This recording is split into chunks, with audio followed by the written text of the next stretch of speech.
اللہ رب العالمین والعاقبۃ للمتقین والصلاۃ والسلام علی اشرف الانبیاء والمرسلین وعلی آلہ وصحبہ اجمعین، اما بعد فاعوذ باللہ السمیع العلیم من الشیطان الرجیم، بسم اللہ الرحمن الرحیم۔ اذ ہمت طائفتان منکم ان تفشلا واللہ ولیہما وعلی اللہ فلیتوکل المتوکلون، صدق اللہ العظیم۔ اللہم صلی علی محمد وعلی آل محمد کما صلیت علی ابراہیم وعلی آل ابراہیم انک حمید مجید۔ اللہم بارک علی محمد وعلی آل محمد کما بارکت علی ابراہیم وعلی آل ابراہیم انک حمید مجید۔ رب اشرح لی صدری ویسر لی امری واحلل عقدۃ من لسانی یفقہوا قولی۔ محترم ناظرین کرام، بزرگان دین اور میری عزیز ماؤں اور بہنوں بھائیوں، السلام علیکم ورحمۃ اللہ وبرکاتہ۔ میں آپ کا میزبان عبدالوہاب آپ کو پروگرام گفتگو کے اندر خوش آمدید کرتا ہوں۔ ناظرین، شوال کا مہینہ ہمیں یاد دلاتا ہے ایک عظیم معرکے کی، اور اس معرکے کو تعارف حاصل ہے غزوہ احد کے نام سے۔ 17 شوال سن 3 ہجری کو یہ غزوہ ہوا تھا۔ ناظرین، آج میں اس جو عظیم معرکہ ہے اس کے حوالے سے تھوڑی سی گفتگو کروں گا، اور اس کے اندر صحابہ کرام کی جو عظیم جماعت ہے، جس جماعت نے حضور اکرم صلی اللہ علیہ وسلم پر اپنی جانوں کو قربان کیا، اور مورخ جب بھی تاریخ کو لکھتا ہے یا تاریخ کے اوراق کی ورگردانی کرتا ہے تو وہ ایسی مثال پیش کرنے سے قاصر رہتا ہے جیسی مثال صحابہ کرام نے پیش کی۔ ایک صحابی، ان کے بیٹے نے دعوت کی، وہ گھر میں آئے، بیٹھے، دسترخوان بچھا اور کھانا لگایا گیا۔ تو کھانے میں انواع و اقسام کی ڈشیں تھیں۔ عام طور پر عربوں کے ہاں جس دسترخوان پہ گوشت ہو تو وہ دعوت بڑی شاندار دعوت سمجھی جاتی تھی۔ ہمارے ہاں تو اب نعمتیں اتنی کثیر تعداد میں ہیں کہ ہم تو کبھی استحضار ہی نہیں کرتے کہ ہمارے کھانوں میں کتنے انواع و قسم کے کھانے ہوتے ہیں، لیکن ہم شکر ادا بھی نہیں کرتے، اور ہمیں یہ احساس بھی نہیں ہوتا کہ یہ بہت بڑی نعمت ہم استعمال کر رہے ہیں۔ تو ان کے دسترخوان میں جب گوشت ہوتا تھا تو وہ ایک شاندار دعوت ہوتی تھی۔ تو ایک دم ان کے جو والد محترم تھے، دونوں صحابی تھے، انہوں نے کھاتے کھاتے اپنے ہاتھ روک لیے۔ تو بیٹے نے والد سے پوچھا کہ آپ کیوں نہیں کھا رہے؟ تو وہ کہنے لگے کہ میں آج دیکھ رہا ہوں کہ ہمارے دسترخوان پہ مختلف قسم کی ڈشیں ہیں، کھانے ہیں، اور ہمارے پاس کئی جوڑے ہیں، لباس ہیں۔ ایک زمانہ ایسا تھا کہ مسلمانوں کے پاس کھانے کو نہیں ہوتا تھا، پہننے کو کپڑا نہیں ہوتا تھا، اور آپ نے غزوہ احد کی مثال دی کہ غزوہ احد جو ہے وہ اس کے اندر مسلمانوں کی کیا حالت تھی، غزوہ بدر میں مسلمانوں کی کیا حالت تھی۔ تو لہذا ناظرین، تو اکثر صحابہ کرام غزوہ احد کو یاد کیا کرتے تھے، غزوہ بدر کو یاد کیا کرتے تھے۔ جو صحابہ بدر کے اندر شریک تھے ان کو بدری صحابہ کہا جاتا تھا، اور جو صحابہ احد کے اندر شریک تھے ان کو کہا جاتا تھا کہ بھئی یہ احد کے صحابہ ہیں، جنہوں نے احد کے غزوے میں شرکت کی۔ تو لہذا ناظرین، غزوہ احد کا پس منظر یعنی سن 2 ہجری میں جب غزوہ بدر ہوا تو غزوہ بدر میں تقریباً 70 کے قریب کفار جو ہے وہ مارے گئے تھے، اور ان میں عتبہ، شیبہ، ولید، ابو جہل وغیرہ بھی مارے گئے تھے۔ اور ابو جہل کے مرنے کے بعد جو سرداری تھی وہ حضرت ابو سفیان کے پاس آ گئی تھی، وہ اس وقت مسلمان نہیں ہوئے تھے، اور ان کی جو اہلیہ تھی ان کا نام ہند تھا، یا ہندہ کہا جاتا ہے، یا ہند ان کا نام تھا، مشہور ہندہ ہے لیکن نام ان کا ہند تھا۔ تو ان کے والد اور ان کا بھائی اور ان کا چچا جو ہے وہ بھی اس میں مارے گئے تھے۔ تو وہ تو باقاعدہ اپنے گھر کے اندر جو ہے وہ سوگ کی محفلیں کیا کرتی تھی، جلسہ کیا کرتی تھی، اور اس کے اندر جو ہے وہ اشعار، ایسے اشعار سنائے جاتے تھے جس سے لوگوں کو برآگنگتہ کیا جاتا تھا، لڑائی کے لیے ابھارا جاتا تھا۔ تو لہذا ایک وجہ تو یہ بھی تھی کہ بھئی جو قتل ہوئے تھے ان کا بدلہ لینا تھا، اور عربوں کی عادت ہے کہ وہ اپنے مقتولین کا بدلہ لیتے ہیں، جب تک بدلہ نہ لیں تو وہ ان کی جو قبائلی حمیت ہے، غیرت ہے، اس کو چین نہیں ملتا تھا۔ ایک وجہ تو یہ تھی۔ دوسری وجہ یہ تھی کہ مسلمانوں نے جو روٹ تھا، تجارتی روٹ، جس پر عام طور پر یہ قریش مکہ کے سفر کیا کرتے تھے، تجارت کیا کرتے تھے، ان کے اوپر جو ہے مسلمانوں کا کنٹرول ہو گیا تھا، تو اس کی وجہ سے بھی ان کو پریشانی تھی۔ ابو سفیان جو ہے غزوہ احد سے کچھ عرصہ پہلے مدینہ کے قریب ایک قبیلے کے اندر یہودی سردار کے ہاں کچھ دن رہے اور پورا جائزہ لیتے رہے کہ بھئی کس طریقے سے مسلمانوں کو کمزور کیا جائے، کس طریقے سے ان راستوں پہ دوبارہ قبضہ کیا جائے، ان کا کنٹرول حاصل کیا جائے۔ تو لہذا یہ وجہ بھی تھی، اور تیسری بھی بڑی اہم وجہ تھی کہ مسلمان بہت طاقتور ہو چکے تھے، اور قریش مکہ اور جو دشمنان اسلام تھے وہ یہ سمجھتے تھے کہ اگر ابھی مسلمانوں کو اور چھوڑ دیا گیا اور اگر ابھی ان کی طاقت کو کچلا نہیں گیا تو یہ تو بہت زیادہ طاقتور ہو کر ہمیں بالکل ختم کر دیں گے، ہمارا نام و نشان مٹا دیں گے۔ تو لہذا یہ بھی خوف درپیش تھا۔ تو اسی بنا پر جو ہے وہ یہ کئی وجوہات تھیں، ان وجوہات کی بنا پر جو ہے وہ غزوہ احد پیش آیا۔ اور حضور اکرم صلی اللہ علیہ وسلم کے چچا حضرت عباس جو کہ ابھی مسلمان نہیں ہوئے تھے، انہوں نے حضور اکرم صلی اللہ علیہ وسلم تک اس خبر کو پہنچا دیا کہ بھئی جو کفار ہیں وہ پلاننگ کر رہے ہیں آپ پر حملہ کرنے کی، اور حضور اکرم صلی اللہ علیہ وسلم کو بھی یہ اندیشہ تھا کہ یقینی طور پر یہ حملہ کریں گے اور اپنا جو بدر کا جو بدلہ ہے اس کو لیں گے۔ تو لہذا حضور اکرم صلی اللہ علیہ وسلم نے تیاری کو حکم دیا، مشورہ کیا کہ بھئی کیسے جنگ کرنی چاہیے، یعنی باہر نکل کر جنگ کرنی چاہیے میدان کے اندر، یا مدینہ کے اندر شہر کے اندر رہتے ہوئے، اور اسی طریقے سے جیسے غزوہ خندق ہوئی تھی کہ بھئی ایک احصار قائم کر لیا جائے اور اس کے اندر رہتے ہوئے یعنی ڈیفینسو طور پر جو ہے اس جنگ کو کیا جائے۔ تو اب مشورہ ہوا تو صحابہ کرام جو کافی جوش میں تھے اور جو بدر کے بعد اسلام میں داخل ہوئے تھے، ان کے اندر کافی جوش و جذبہ تھا کہ جی ہم نے شرکت کرنی ہے، شہادت لینے کا جذبہ اور مقابلے کا جذبہ۔ تو مشورہ جو ہوا، اس مشورے میں یہ طے ہوا کہ مدینہ سے باہر نکل کر جنگ کی جائے۔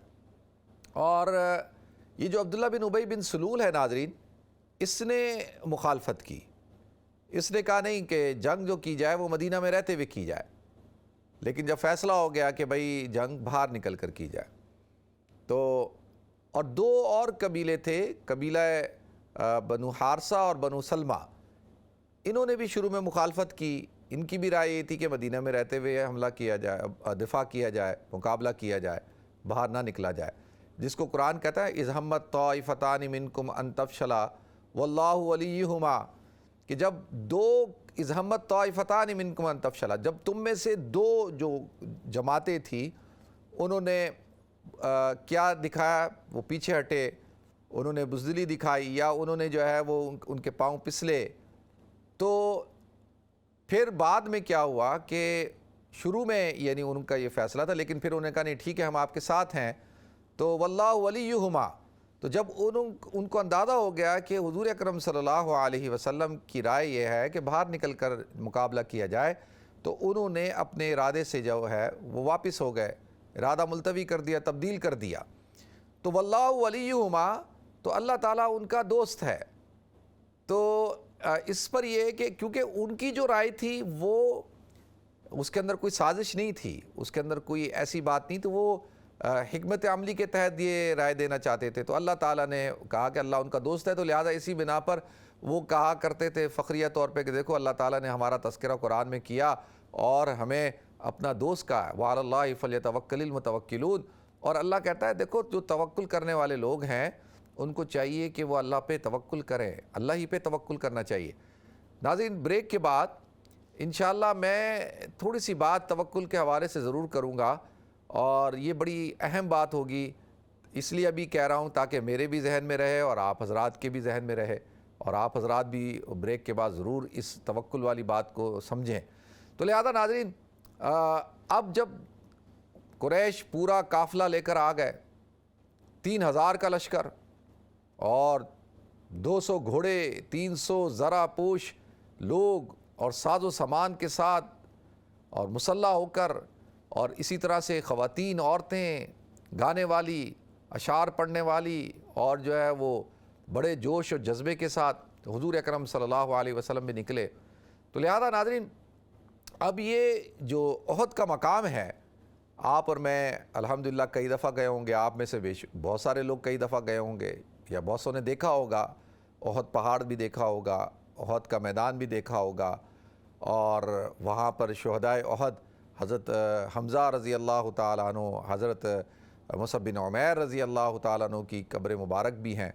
تو لہذا اس دفعہ جب میں گیا تو ہم بدھ کے دن ہی پہنچے تھے، الحمدللہ شام سے پہلے، عصر سے پہلے پہنچ گئے تھے، تو افطاری کی اور تراویح پڑھی، اور تراویح پڑھنے کے بعد رات کو جب کھانا کھا لیا تو ہمارے ایک دوست ہیں وہاں پہ، انہوں نے کہا کہ چلیں، مجھ سے کہا آپ تھکے ہوئے تو نہیں ہیں؟ میں نے کہا نہیں، میں تو تھکا ہوا نہیں ہوں، حالانکہ ایک رات پوری جاگا ہوا تھا، پھر دوسرا دن بھی پورا جاگا ہوا تھا۔ تو میں نے کہا نہیں، مجھے تو کوئی تھکاوٹ نہیں ہے۔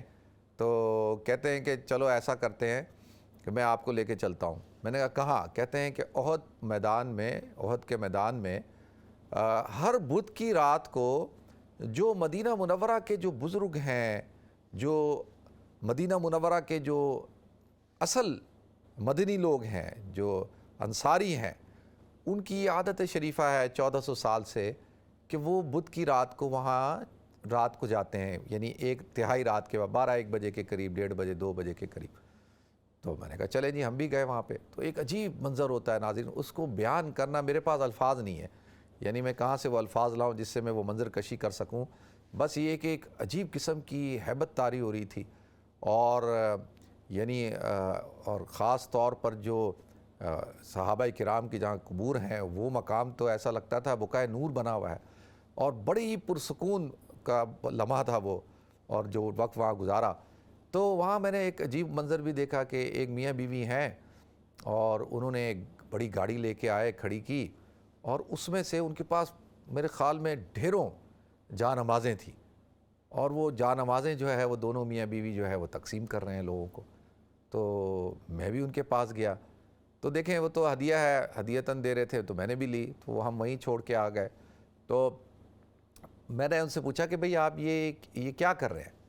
تو وہ کہنے لگے کہ بھئی ہم جو ہے وہ اکثر یہاں رات کے ٹائم آتے ہیں، اور کبھی جا نماز، کبھی قرآن، کبھی کھجور، کبھی تسبیحاں، کبھی پانی، کبھی کھانا، کبھی کچھ، یعنی مختلف چیزیں ہم آ کے یہاں پر جو زائرین رات کے وقت میں آتے ہیں ان کو تقسیم کرتے ہیں۔ میں نے کہا ماشاءاللہ کیا جذبہ ہے اور کیا شوق ہے، اللہ ہمیں بھی یہ شوق عطا فرمائے، ہماری ماؤں کو، ہماری بیٹیوں کو، ہمارے مردوں کو، کہ ہمارے اندر بھی یہ شوق ہو یہ امت کی خدمت کرنے کا، تقسیم کرنے کا۔ تو ماشاءاللہ یہ تو میں ویسی آپ حضرات کے سامنے ضمناً عرض کر رہا تھا۔ تو لہذا ناظرین، اب حضور اکرم صلی اللہ علیہ وسلم نے رات وہاں قیام کی، تو میں آپ کو ایک واقعہ سناؤں۔ دیکھیں غزوہ احد تو آپ حضرات نے کئی دفعہ سنا ہوگا، آپ حضرات کے سامنے میں بھی کتنے سالوں سے ہر شوال کے مہینے میں، خاص طور پہ 17 شوال کو میں آپ حضرات کے سامنے غزوہ احد بیان کرتا ہوں، تو آپ حضرات بھی سنتے ہیں۔ تو یہ تو ایمان کی تازگی کے لیے ہے۔ تو حضور اکرم صلی اللہ علیہ وسلم نے رات کو جب قیام کیا تو آپ نے منع فرمایا کہ بھئی جو بچے ہیں، نوجوان، ان کو اس غزوے میں شریک نہیں ہونا۔ تو ان کو آپ واپس بھیج رہے تھے، دیکھ کے، چن کے کہ بھئی یہ تم چھوٹے ہو، تم نہیں، ایسے۔ لیکن ایک صحابی ہیں، اور میرے بھتیجے کا نام بھی ہے رافع، تو میں رافع کو جو ہے وہ اپنے دماغ میں رکھتا ہوں ان صحابی کو سامنے رکھتے ہوئے۔ تو ایک صحابی ہیں، نوجوان ہیں، اور اتنی زیادہ عمر نہیں ہے، 15-16 سال کی عمر ہے۔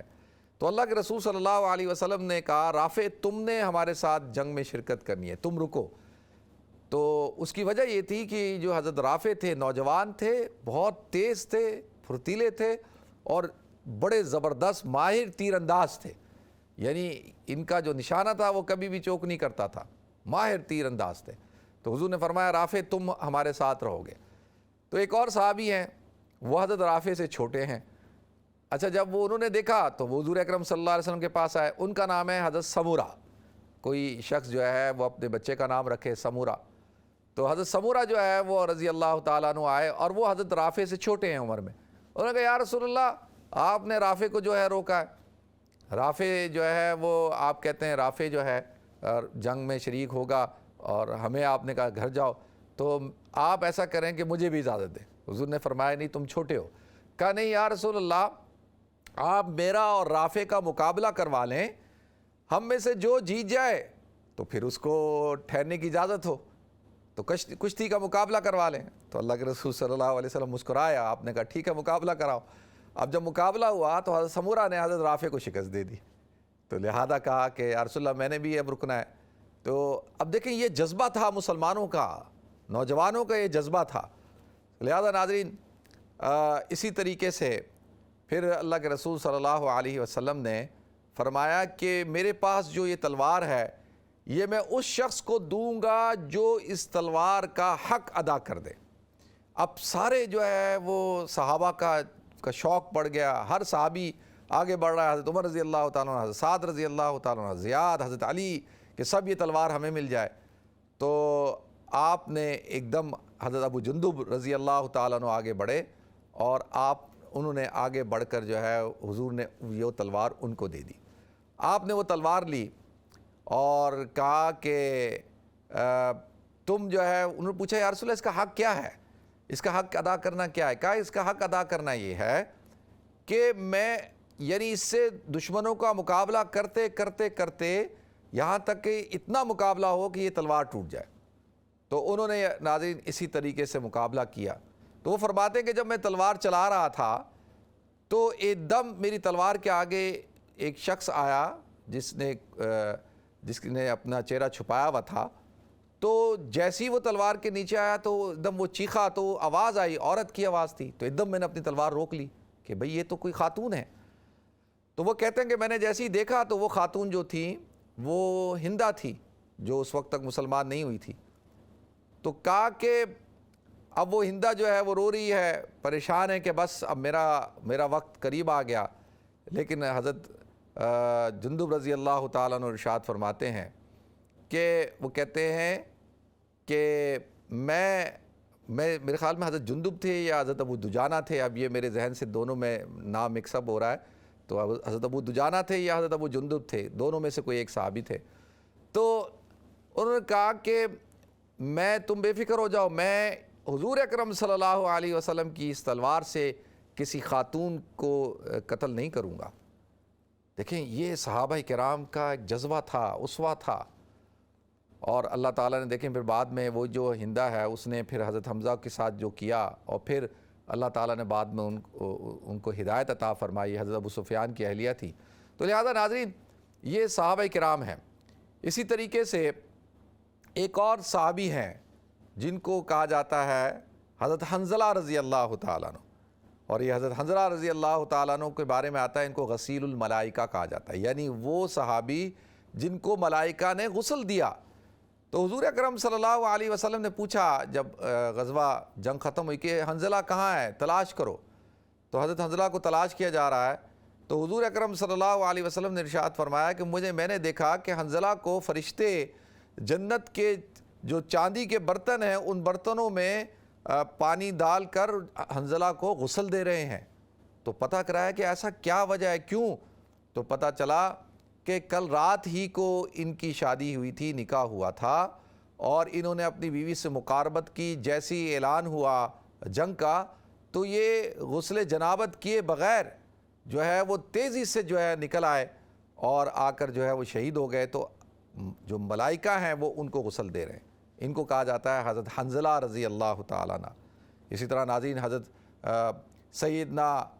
سیدنا حضرت حمزہ رضی اللہ تعالیٰ عنہ جو حضور اکرم صلی اللہ علیہ وسلم کے چچا ہیں، تو کیونکہ انہوں نے ہندہ کے والد کو قتل کیا تھا غزوہ بدر میں، اور جو کفار تھے ان کے نزدیک وہ سمجھتے تھے کہ غزوہ بدر میں جو مسلمانوں کو فتح حاصل ہوئی اس کا سبب جو تھا وہ یہ سیدنا حضرت حمزہ رضی اللہ تعالیٰ عنہ تھے.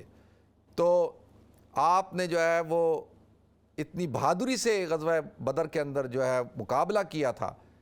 تو لوگ جو کفار تھے وہ یہ سمجھتے تھے کہ بھئی ان کو جو ہے وہ ختم کیا جائے، تو لہذا پورا پلان کیا گیا، اور وہ جو وحشی غلام ہے اس غلام نے جو ہے حضرت حمزہ رضی اللہ تعالیٰ عنہ کو جو ہے ٹارگٹ کیا خاص طور پہ۔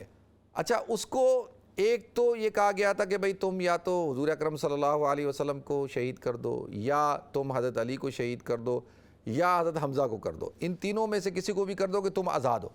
جب یہ حضرت وحشی مسلمان ہو گئے اور حضور اکرم صلی اللہ علیہ وسلم کے پاس آئے تو حضور نے ایک دن پوچھا کہ وحشی بتاؤ کہ تم نے میرے چچا کو کیسے جو ہے وہ بے دردی کے ساتھ جو ہے وہ قتل کیا، شہید کیا؟ تو حضرت وحشی رونے لگے، کہا یا رسول اللہ، غلام کی کیا حیثیت ہوتی ہے، اس کی کیا چاہت ہوتی ہے، اور میرا حضرت حمزہ سے ذاتی تو کوئی معاملہ نہیں تھا، میں تو غلام تھا، غلام کو تو صرف آزادی سے مطلب ہے، مجھے تو یہ تھا کہ بھائی مجھے آزاد کر دیا جائے گا، میرے آقا نے مجھے کہا کہ تم ان تینوں میں سے کسی ایک کو۔ تو لہذا وہ کہتے ہیں پہلے میں آپ کی طرف آیا تو آپ کو دیکھا تو آپ پہرے کے اندر تھے، آپ کے ارد گرد صحابہ کرام تھے، تو میں نے سوچا کہ جی آپ کو تو قتل کرنا بڑا مشکل کام ہے۔ پھر میں حضرت علی رضی اللہ تعالیٰ عنہ کی طرف گیا تو دیکھا حضرت علی رضی اللہ تعالیٰ عنہ تو بہادروں کی طرح جو ہے وہ لڑ رہے ہیں، اور عقاب کی طرح ادھر ادھر نظر دوڑا رہے ہیں، ہر طرف آپ کی نظریں ہیں اور ہر طرف آپ کی تلوار چل رہی ہے۔ تو میں نے کہا بھئی یہ ان کو بھی مشکل ہے۔ پھر میں نے جب حضرت حمزہ کو دیکھا تو حضرت حمزہ بہادری کے ساتھ لڑ رہے ہیں اور بے فکر ہو کے، یعنی ان کو کسی قسم کی کوئی فکر نہیں ہے، بے دھیان ہیں، بس لڑے جا رہے ہیں۔ تو کہا کہ میں ان کو ٹارگٹ کرنا آسان ہے، تو کہا بس میں نے جو ہے اس وجہ سے کر دیا۔ ناظرین، حضور اکرم صلی اللہ علیہ وسلم کو حضرت حمزہ کی شہادت پر اتنا غم ہوا تھا، اتنا غم کہ آپ جو ہے اتنا غمزدہ ہوئے کہ حضرت جبریل نازل ہوئے اور کہا یا رسول اللہ، اللہ تعالیٰ نے حضرت حمزہ کے بارے میں اپنے عرش پہ لکھ دیا ہے کہ حضرت حمزہ جو ہے وہ کون ہے؟ وہ اسد اللہ و اسد الرسول ہیں، وہ اللہ اور اس کے رسول کے شیر ہیں۔ حضور اکرم صلی اللہ علیہ وسلم نے حضرت حمزہ کا جنازہ 70 مرتبہ پڑھا تھا، یعنی حضور حضرت حمزہ کا جنازہ رکھا اور ہر صحابی کا جنازہ لایا جاتا تھا اور اٹھا لیا جاتا تھا، لیکن حضرت حمزہ کا جنازہ رکھا رہا اور حضور نے 70 مرتبہ پڑھا، یعنی حضور کو اتنی محبت تھی۔ اور حضرت صفیہ حضرت حمزہ رضی اللہ تعالیٰ عنہ کے لیے، جو حضور کی پھوپھی ہے حضرت صفیہ حضرت حمزہ کی بہن ہے، وہ 2 چادریں لے کے آئیں کفن دینے کے لیے، تو آپ نے ایک چادر جو ہے وہ حضرت حمزہ کے لیے مخصوص کر دی اور ایک چادر حضرت مصعب بن عمیر رضی اللہ تعالیٰ عنہ کو عطا کی۔ اور وہ چادر ایسی تھی کہ اگر سر کی طرف لے جاتے تھے تو پاؤں ننگے ہوتے تھے، پاؤں کو ڈھانپتے تھے تو سر ننگا ہو جاتا تھا۔ حضور نے فرمایا کہ سر کو ڈھانپ دو اور پاؤں کو جو ہے وہ کیا کر دو، اس پہ گھاس ڈال دو۔ یہ وہ صحابہ کرام ہیں۔ لہذا اسی طرح ناظرین، حضرت سعد رضی اللہ تعالیٰ عنہ، حضرت سعد رضی اللہ تعالیٰ عنہ جو ہے وہ جب شہید ہو گئے تو حضور نے پوچھا کہ کدھر ہیں سعد؟ تو زخمی ہے، نظر نہیں آ رہے۔ تو صحابہ گئے اور دیکھا حضرت سعد جو ہے وہ نزع کی حالت کے اندر ہے، نزع کی حالت میں۔ تو کہا کہ اے سعد، تمہیں حضور اکرم صلی اللہ علیہ وسلم نے سلام بھیجا ہے۔ تو حضرت سعد جو ہے وہ خوش ہو گئے اور کہا کہ میرا بھی سلام حضور کو پیش کرنا، اور حضور کو کہنا کہ آپ کا جو ایک غلام ہے اس نے آپ کو سلام پیش کیا، آپ کے لیے اپنی جان کو قربان کیا ہے، اور میں اللہ سے دعا کرتا ہوں کہ اللہ تو تمام انبیاء سے زیادہ جو ہے مقام اور درجہ اور جزائے خیر عطا فرما حضور اکرم صلی اللہ علیہ وسلم کو۔ اور صحابہ سے کہا کہ دیکھو، جب تک تمہاری جانوں کے اندر جان ہے تم نبی کریم صلی اللہ علیہ وسلم پر اپنی جان کو قربان کر دینا۔ اور یہ الفاظ کہتے ہوئے ان کی جان نکل گئی۔ ایک صحابی ہیں حضرت ابو عمارہ رضی اللہ تعالیٰ عنہ، ان کے والد، ان کا بیٹا اور ان کا شوہر وہ شریک ہے جنگ کے اندر، اور وہ پانی پلا رہی ہیں۔ وہ دیکھتی ہیں کہ حضور اکرم صلی اللہ علیہ وسلم اکیلے ہیں، اور وہ حضور اکرم صلی اللہ علیہ وسلم کے سامنے آ جاتی ہیں اور اپنے سینے کو پیش کرتی ہیں، آگے سے، پیچھے سے، دائیں سے، بائیں سے مقابلہ کرتی ہیں، اور حضور اکرم صلی اللہ علیہ وسلم دیکھتے ہیں زخمی ہو جاتی ہیں۔ تو حضور کہتے ہیں ابو عمارہ، تمہیں کیا چاہیے، مانگو، کیا مانگتے ہو؟ میں نے تمہیں برکت کی دعا دی۔ کہا یا رسول اللہ، آج آپ کی رحمت جوش کے اندر ہے تو میں آپ سے سوال کرتی ہوں۔ حضور نے کہا مانگو۔ تو کہا کہ میں آپ سے سوال کرتی ہوں کہ مجھے اور میرے خاندان کو جنت میں اپنا قرب عطا کر دیجئے۔ دیکھیں یہ مانگا۔ تو یہ صحابہ کرام تھے ناظرین، جنہوں نے اپنی جانوں کی قربانی غزوہ احد میں پیش کی۔ اللہ تعالیٰ شہدائے احد 70 کے قریب شہداء شہید ہوئے، 27 کفار مارے گئے۔ اللہ تعالیٰ شہداء کے درجات کو بلند فرمائے اور ہم سب کی طرف سے ان کو بہترین جزائے خیر عطا فرمائے۔ ناظرین ہمیں بریک کی طرف جانا ہے، انشاءاللہ بریک کے بعد حاضر ہوتے ہیں۔ السلام علیکم ورحمۃ اللہ وبرکاتہ۔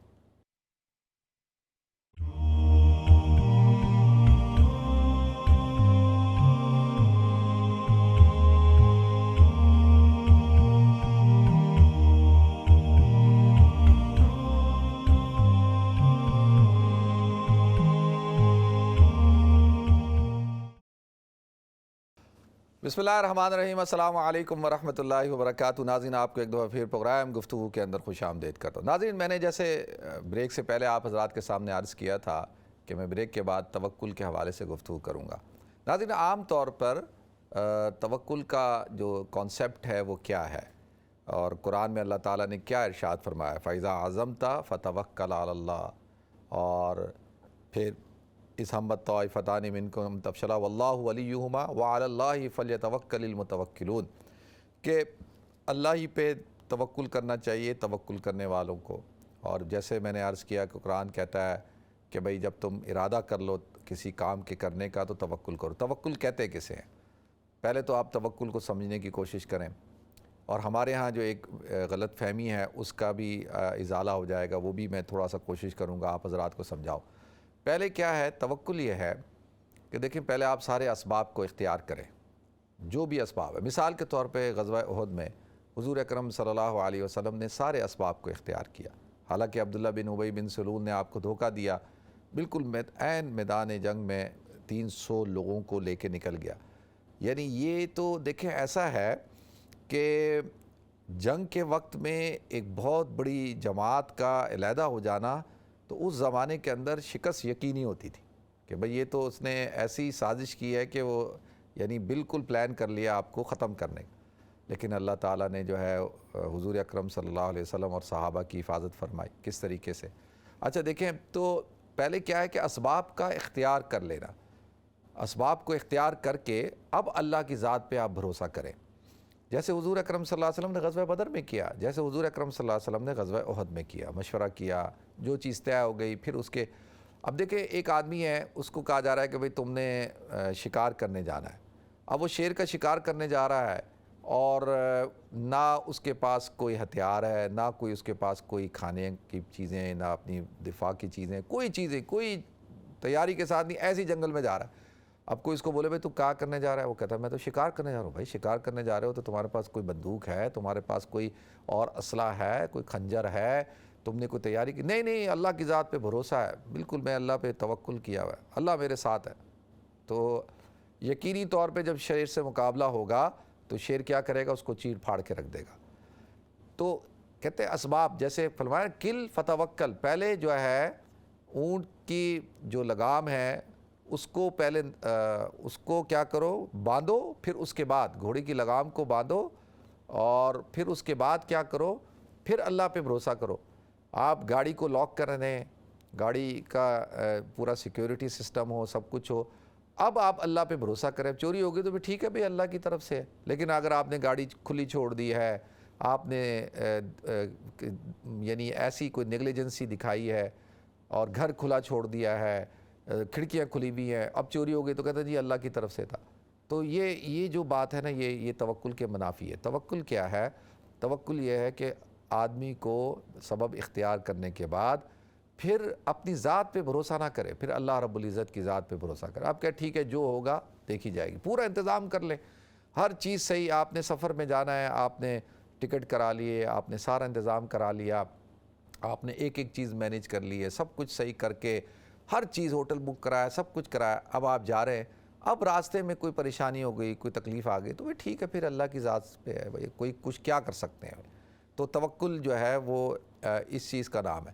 آج ہمارے ہاں ایک چیز جو ہے وہ سیلف کانفیڈنس کہا جاتا ہے کہ یار یہ بندہ اس کے اندر سیلف کانفیڈنس نہیں ہے، اور اب سیلف کانفیڈنس جو ہے اپنی ذات پہ بھروسہ جس کو اردو میں کہتے ہیں، اب ذات پہ بھروسہ، مومن اپنی ذات پہ بھروسہ کرتا ہے یا اللہ کی ذات پہ بھروسہ کرتا ہے؟